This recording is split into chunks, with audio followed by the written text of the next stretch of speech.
প্রত্যেক যুগে মহান আল্লাহর পথে মানুষকে আহ্বান করার জন্য অসংখ্য নবী রাসূল ধরার বুকে আগমন করেন।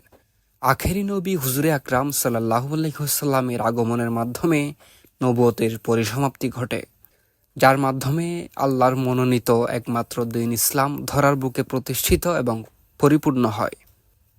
দ্বীন ইসলাম থেকে দূরে সরে যাওয়া মানুষদের পুনরায় হেদায়েতের পথে ফিরিয়ে আনতেই অগণিত আল্লাহর ওলিগণ পৃথিবীতে আগমন করবেন। এরই ধারাবাহিকতায় শুভাগমন করেন মাহবুবে সুবহানী, কুতুবে রাব্বানী, গাউসুল আজম আব্দুল কাদের জিলানী রাদিয়াল্লাহু আনহু।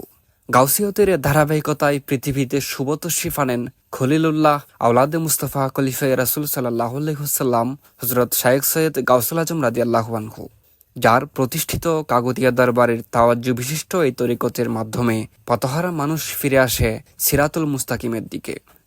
শুক্রবার ৩ অক্টোবর বাদ জুমা হতে চট্টগ্রাম রাউজান কাগতিয়া আলিয়া গাউসুল আজম দরবার শরীফে অনুষ্ঠিত ৭২তম পবিত্র ফাতিহাই আজদাহুম মাহফিলে ধর্মপ্রাণ মুসলিম মিল্লাতের উদ্দেশ্যে কাগতিয়া দরবার শরীফের মুর্শেদ আওলাদে রাসূল সাল্লাল্লাহু আলাইহি ওয়াসাল্লাম হযরতুল হাস আল্লামা অধ্যক্ষ শায়েখ সৈয়দ মুর্শিদ আজম মাদ্দাজিলুল্লাহ আলী সাহেব এসব কথা বলেন।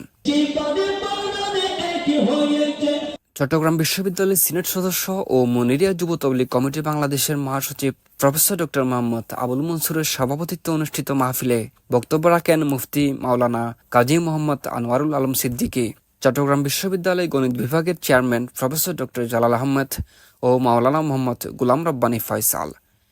মিলাদ ক্যাম্প শেষে দেশের উন্নতি ও অগ্রগতি এবং দরবারের প্রতিষ্ঠাতা খলিলুল্লাহ আওলাদে মুস্তাফা খলিফায়ে রাসূল হযরত শায়েখ সৈয়দ গাউসুল আজম রাদিয়াল্লাহু আনহুর ফয়জাত কামনা করে বিশেষ মোনাজাত করা হয়।